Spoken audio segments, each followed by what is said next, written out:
काफी बड़ी संख्या में श्रद्धालुजन ब्रह्म मुहूर्त का भी इंतजार कर रहे थे। एक दुर्भाग्यपूर्ण हादसा इसी दौरान अखाड़ा मार्ग पर संगम के तट पर हुआ, जिसमें 90 से ज्यादा लोग गंभीर रूप से या सामान्य रूप से घायल हुए। यह हादसा भारी भीड़ के द्वारा अखाड़ा मार्ग के बैरिकेडिंग्स को तोड़ने और उसके बाद उससे कूद करके जाने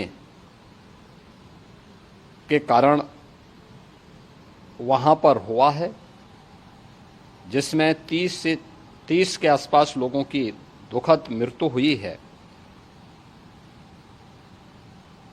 36 घायलों का प्रयागराज में उपचार चल रहा है।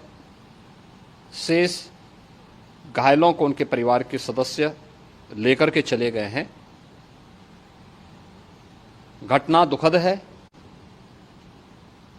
मर्माहत करने वाला है।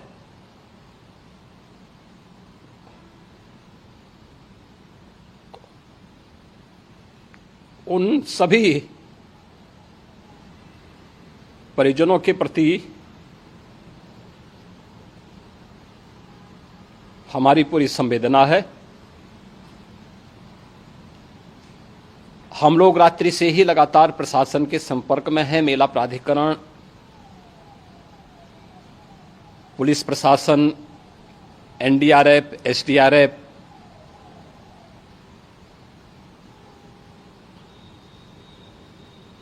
और भी अन्य जितने भी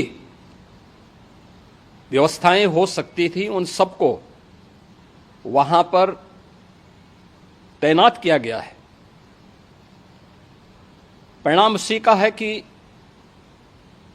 हादसे के कुछ ही देर के बाद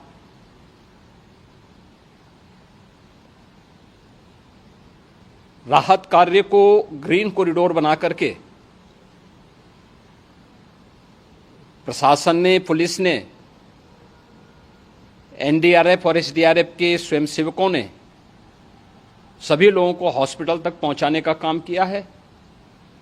लेकिन दुर्भाग्य से इस दौरान ये मौतें हुई हैं।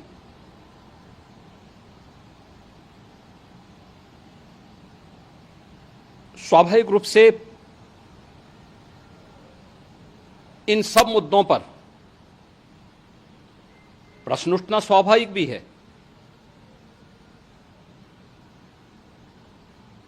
उपचार के बाद बहुत सारे लोग अपने परिवारजनों के साथ जा चुके हैं, उनके परिवार के लोग ले जा चुके हैं। जो बाकी बच्चे हैं उनका उपचार चल रहा है। उपचार के सारे इंतजाम वहां किए गए हैं।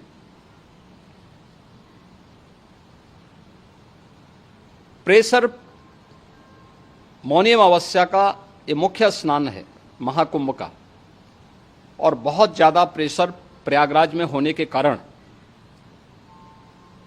सभी प्रकार के मार्ग भी चौक थे। रात्रि से ही प्रशासन उन मार्गों को खुलवाने और स्थिति को सामान्य करने के लिए पूरी तत्परता के साथ लगा भी रहा।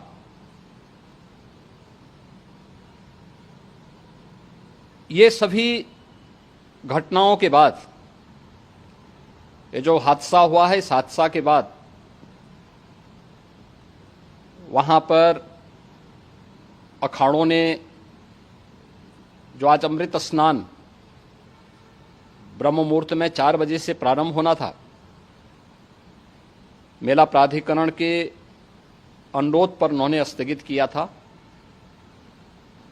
अपराह्न में अमृत स्नान प्रारंभ हुआ, जिसमें सभी अखाड़ों ने और अन्य जो सहयोगी संस्थाएं हैं उन लोगों ने इसमें भाग लिया। सभी पूज्य आचार्य महामंडलेश्वर भी इस अमृत स्नान में भागीदार बने। प्रयागराज में आज 8 करोड़ से अधिक लोगों का, श्रद्धालुओं का दबाव था।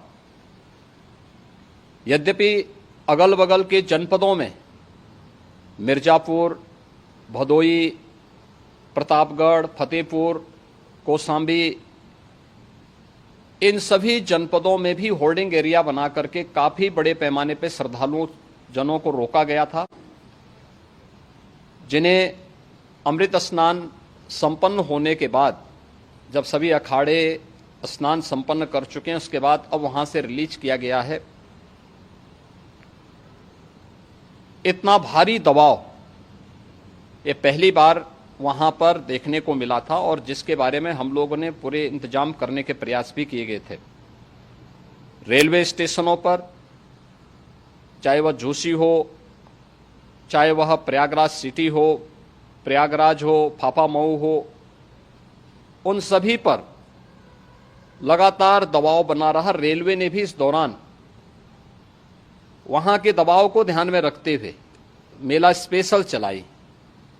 रूटीन और मेला स्पेशल को मिलाकर के लगभग 300 से अधिक ट्रेन रेलवे के द्वारा अब तक चलाई जा चुकी हैं, और जिससे श्रद्धालु जनों को उनके गंतव्य तक पहुंचाया जा सके।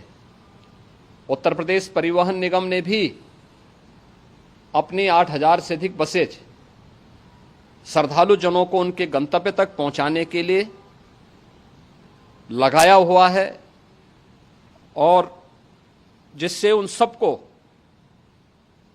सुरक्षित उनके घरों तक पहुंचाया जा सके। दिन भर स्मूथली, बहुत ही सुगमता के साथ पूरा स्नान इसके बाद हुआ है, जिसमें पूज्य शंकराचार्य, आचार्य महामंडलेश्वर, वरिष्ठ संतजन और सभी अखाड़ों ने इसमें पूरा सहयोग भी किया और पूरे कार्यक्रम को सकुशल संपन्न करने में अपना योगदान भी दिया है। ये सभी घटनाएं मर्माहत करने वाली भी हैं और एक सबक भी है, लेकिन हादसे के तह में भी जाने की आवश्यकता है, और इसी दिशा से सरकार ने भी तय किया है कि हम इसकी एक जुडिशियल इंक्वायरी भी करेंगे, क्योंकि कई बार रिव्यू होने के बाद स्थानीय स्तर पर हर प्रकार की सतर्कता के बाद आखिर कहां से ऐसे हादसे फिर भी होते हैं और हुए हैं। इसके लिए हम लोगों ने न्यायमूर्ति हर्ष कुमार के नेतृत्व में पूर्व डीजी श्री वीके गुप्ता और retired IAS Shri DK Singh, इन 3 सदस्यीय जुडिशियल कमीशन को भी इसके लिए गठित किया जा रहा है। इन सभी अन्य कार्यों के साथ साथ हम लोगों ने वहां की पूरी घटना पर आज पूरे दिन भर एक एक घटना को लेकर के मुख्यमंत्री का जो कंट्रोल रूम था, उस कंट्रोल रूम से भी, चीफ सेक्रेटरी के कंट्रोल रूम से भी, डीजीपी के कंट्रोल रूम से भी लगातार इन चीज़ों की मॉनिटरिंग की जाती रही। दिन भर बैठक चली है और लगातार एक एक घटना को लेकर के वहाँ पर प्रशासन के साथ संवाद भी रहा है, विभिन्न अखाड़ों के साथ संवाद रहा है, अन्य संतों के साथ भी दिन भर हम लोग संवाद बनाते रहे हैं। प्रातःकाल से आदरणीय प्रधानमंत्री जी का, माननीय गृह मंत्री जी का, माननीय राष्ट्रीय अध्यक्ष जी का, अन्य तमाम केंद्रीय मंत्रियों का, माननीय रेल मंत्री जी का, प्रदेश की माननीय राज्यपाल महोदया का भी इस संबंध में बराबर आवश्यक दिशा निर्देश भी और मार्गदर्शन भी प्राप्त होता रहा। इसको लेकर के यहाँ पर सरकार ने उसे नीचे मजबूती के साथ उतारने का कार्य करने का प्रयास किया। घटना अत्यंत दुखद है। मृतकों के प्रति मेरी विनम्र श्रद्धांजलि है। जितने भी मृतक के परिजन हैं, उन सभी परिवारजनों के प्रति जिन्होंने अपने परिवार के सदस्यों को खोया है, मेरी संवेदनाएं हैं। विनम्र श्रद्धांजलि उनके प्रति संवेदना मेरी है। और इस पूरी घटना की हम लोग न्यायिक जांच करवा करके इसकी तह में भी जाएंगे। इसके अलावा पुलिस के स्तर पर भी अलग से हम लोग इसकी एक अलग से भी जांच करवाएंगे कि आखिर कहां पे ऐसे हादसे किन कारणों से हुए हैं, क्योंकि पहले से इस बारे में हम लोग, हमारी रणनीति थी कि इतनी बड़ी संख्या में श्रद्धालु वहां पर आएंगे।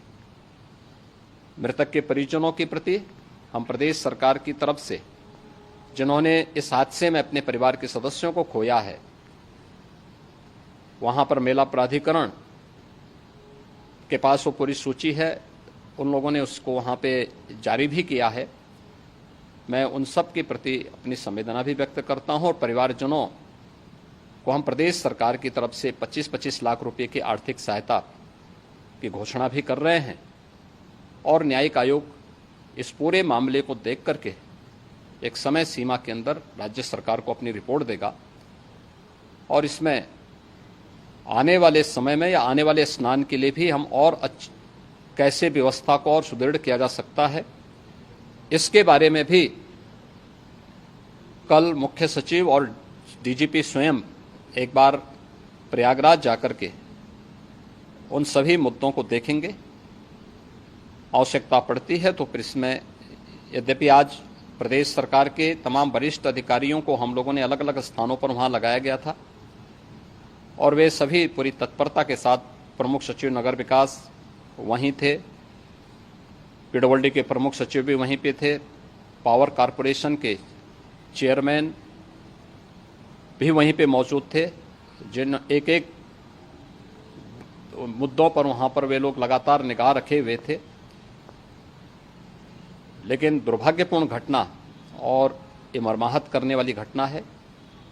मैं सभी उन पुण्य आत्माओं के प्रति अपनी विनम्र श्रद्धांजलि भी अर्पित करता हूं।